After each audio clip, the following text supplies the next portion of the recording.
Good afternoon, ladies and gentlemen. Selamat sore, Bapak Ibu. Okay. Cool.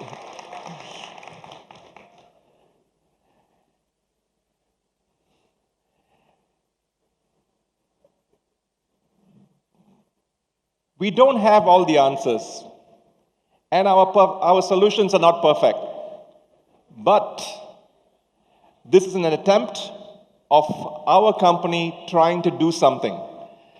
So, a little bit about our company. Nestle, good food, good life. And good food, good life, and we want to be a force for good. We are a started up, not a startup, a started up. Our company was born more than 150 years ago. It was born in the kitchen of Henri Nestlé when he created the first product, an infant cereal, listening to the cries of the baby next door. And since then, we have become the world's biggest FMCG. Tapi di Indonesia belum lagi. So being in the food industry, food safety and food quality is in the center of everything we do in building our brands. Now, on top of that, there is the sustainability challenge. We need to ensure in our business operations, while we do business, we also need to look after the earth. Not only today for today, but today for tomorrow for the future generations. Now, a mouthful first. Our approach to sustainability revolves around regenerative food systems at scale. We want to go beyond sustainability, not just sustainability, but to protect, renew, and restore the planet. This is a mouthful, and let me give you an Indonesian example. In Indonesia, Nestle is one of the biggest buyers of coffee, and our demand for coffee increases every year. We buy coffee from 20,000 farmers in Tanggamus in South Sumatra. So if we want more coffee, one way is to ask the farmers to plant more trees, which could mean clearing more land. But the regenerative approach means using existing coffee farms. We have 12 team members in our agri-services team who work with farmers every day, showing best practices, planting high-yielding coffee plants. By doing this, from the same acreage, we will get more yield. Today in Indonesia, 1 hectare of coffee farm or small farm produces 0.8 tons. In Vietnam, 1 hectare produces 4 tons. So regenerative means going back to the existing farms and increasing the yield, not just planting more trees and more acreage. And our rallying call in sustainability is generation regeneration, because we have to be the generation, this generation, not the next generation, to regenerate. And a short video to share a little bit our rallying call of generation regeneration.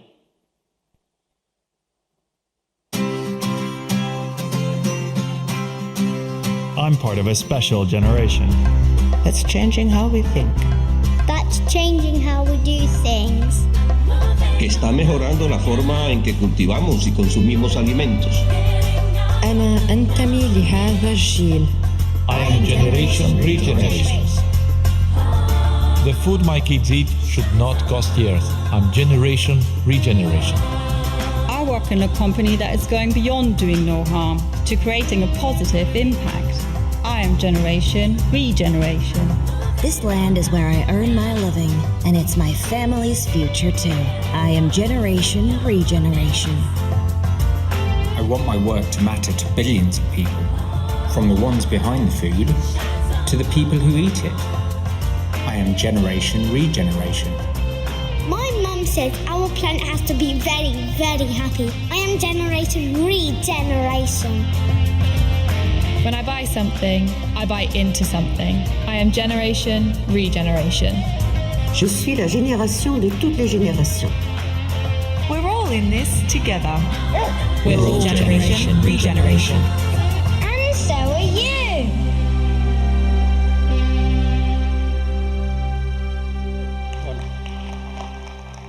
So, join us on this journey of being the generation regeneration, because if this generation doesn't fix it, then we don't have much of a planet left. Now, coming to the commitment parts, it's easy to say things like generation regeneration, but what are our commitments? Nestle globally and in Indonesia, we would like to be net zero emission by 2050. Net zero emission by 2050. And this target is time bound.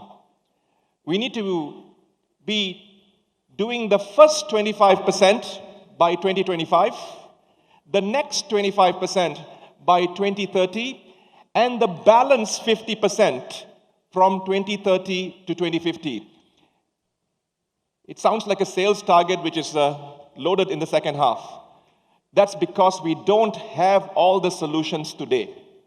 And we are hoping through entrepreneurship and innovation and renovation, solutions which are practical and pragmatic will come. So today, for the first 25%, I think by and large, we are on track. Then apart from net zero emissions, we want to ensure all of our packaging is 100% recyclable or reusable. And at the same time, reduce virgin plastics by 1/3. Again, in Indonesia today, 86% of all of Nestle Indonesia's packaging is already recyclable or reusable, with another 14% to go in the next 2-3 years. Our sustainability journey also revolves around pillars: climate change, sustainable packaging, caring for water, and responsible sourcing. Now, this is the what, and this is how we are going to do it. Because sustainability is not a one-off, and we have chosen to work on the entire value chain, reducing the carbon footprint on the entire value chain. Starting with agriculture, because we're a food company, we buy a lot of food raw materials, manufacturing, packaging, and working with our retail and business partners. Plus, a big role at end of life and beyond. And I'd like to share this journey using Indonesian examples, because most of the commitments are global. So what? What are you doing in Indonesia? And I'd like to again use another commodity or raw material that we use in large quantities. Nestle Indonesia is the biggest buyer of fresh milk in Indonesia. We work with 26,000 farmers in East Java, di 16 kabupaten, 34 koperasi, for 45 years. 45 years. And buying fresh milk, and in East Java, the quality of fresh milk is very good, but cows don't only produce milk. Cows also produce manure, limbahan. But when a lot of it is stored in one place, it's actually bad for the environment. So what have we done? Find local, small-scale, pragmatic solutions for the farmer. So what we have done is, by the side of the house or the small shed, we have built biodigesters. So basically, the manure is put into the biodigester, and it becomes cooking gas for the family. And we have done this for 8,600 families for the last almost 12 years. One example. On manufacturing, we have 3 factories in Indonesia today, and the 4th one being built. In all our factories, in our manufacturing processes, we are trying to reduce energy and water usage. We have been reducing water usage by 4% in Indonesia every single year. That means we don't take in more water, and water is recycled in all our plants. Yet another Indonesian example. In Java, there's a lot of paddy. When you produce paddy and you convert it into rice, there is the rice husk, or sekam padi. And this is usually left in the fields, and it's burnt. Today, we are using the rice husk, buying the rice husk, and taking it to our factories and burning it as fuel. Yet another simple exercise of circularity. we will probably use 8,000 tons of rice husk, which is about 20 lorry loads a day. That's again yet a small contribution to reducing our carbon footprint. Packaging. And if you are reading Kotler's Introduction to Marketing, there are 4 P's: price, promotion, and for the Nestle brand managers here, promotion is not the most important. Price, promotion, packaging, and place. Packaging in the good old days was to protect the food. And that's why we need to have good packaging, so that the quality and the safety part of the food is given, the best part of it is given to consumers. But today the same packaging is under a lot of challenge. So yet another Indonesian example.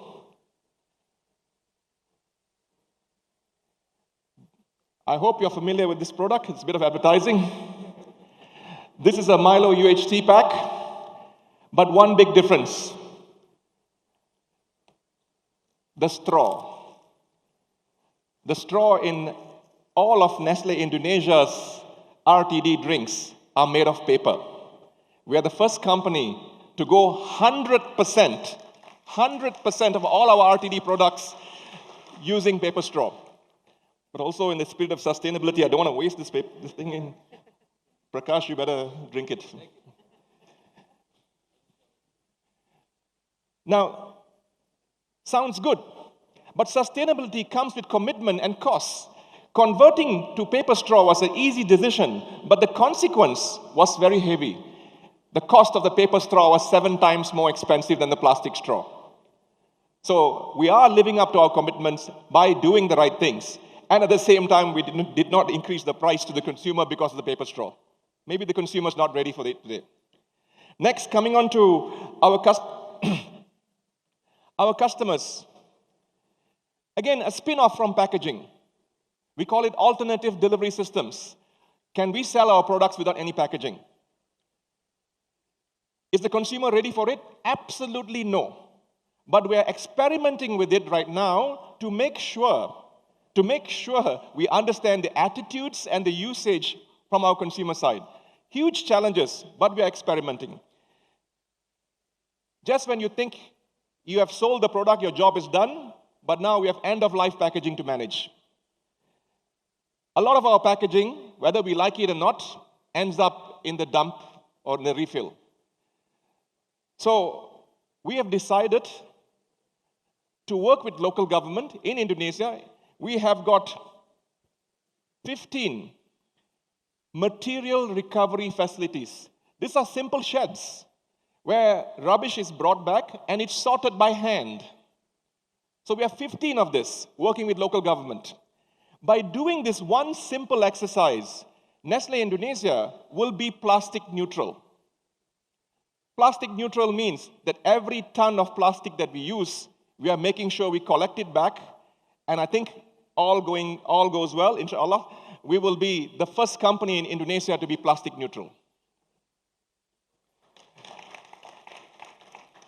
Same packaging material that's been used once is given a new life, because after sorting, we are trying to make chairs and tables of this discardable plastic so it can go into schools. Now, that's end to end. Now moving on, beyond. Because everything we do will not be enough to reduce our carbon footprint. We are working with many other organizations, including NGOs, in planting more trees and with scale. And in Indonesia, we are aiming to plant or restore 25,000 hectares of peat swampland in Sumatra and Kalimantan in particular. So the journey on sustainability is long and tiring. And it's not just one stroke. It's got many, many, many, many pieces. And this is how we are going to deliver our commitment. Now, translating all of this into our brands and using Milo. Milo is a brand for energy. Minum Milo untuk melangkah jauh. And Milo revolves around sports, as we believe sports is a great teacher. Now, how do we bring our sustainability promise into our brand and into our actions? Because end of the day, if we do not bring sustainability into our brands, how do we communicate with our consumers? So this is what we are doing as an example with Milo. Starting with the manufacturing, I already explained about the biomass and the packaging, paper straw. But coming on to other things, I'm sure many of you, when you were small and in school, enjoyed that cup of Milo, that icy cold, rich Milo. In the good old days, we used a plastic cup. Now we have converted every single plastic cup to paper cup so that we could recycle it. So again, bringing in and living our sustainability promise with our consumers. End of life, same thing. We are using discarded Milo packaging material to make bags. And also bringing Milo to life by linking the activations that we do. So we have got many different activations. Milo has got a lot of activities involving running. A couple of weeks ago, we had 10,000 people turn up to our Milo Jakarta run. In some of the other activities, we ask our consumers to run and collect the steps. And after they reach a certain number of steps or miles, each mile is converted to a tree that we are going to plant. So it becomes an e-run. So there is a lot of work that we can do marketing-wise to make sure our brands live our sustainability promise. A lot of you are from the media and communication fraternity. It can't be all manufacturers doing the hard, heavy lifting. You guys also have to be part of the solution.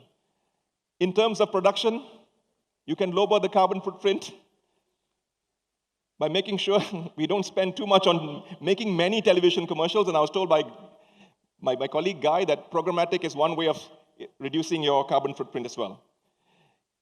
Building a green media plan. But last, on the third one, the messaging. Is the consumer ready today? The answer is a big no. In the Kantar research that was done, it said that 80%, today, 80% of the Indonesian consumer is not putting sustainability as a priority. And this is not being judgmental. We are not judging our consumers. Today, cost of living is number one. So we have a sort of perfect storm, but we cannot stop talking about it. Because the more we talk about it, there will be a tipping point when the consumers start coming. 80% not interested in sustainability. 2% very interested in sustainability. And the 2% probably are sitting at the back of the hall. They are probably all these youngsters downstairs. Last but not least, from a media point again, events like this, we are willing to collaborate to sing the song of sustainability as we go forward. So Bapak Ibu, we are championing sustainability. We are not champions of sustainability yet. I like the song. I would like to sing the song of Queen, We Are the Champions. We are championing. And to do that, we need all of you, all of us, to be the generation regeneration. Terima kasih Bapak Ibu.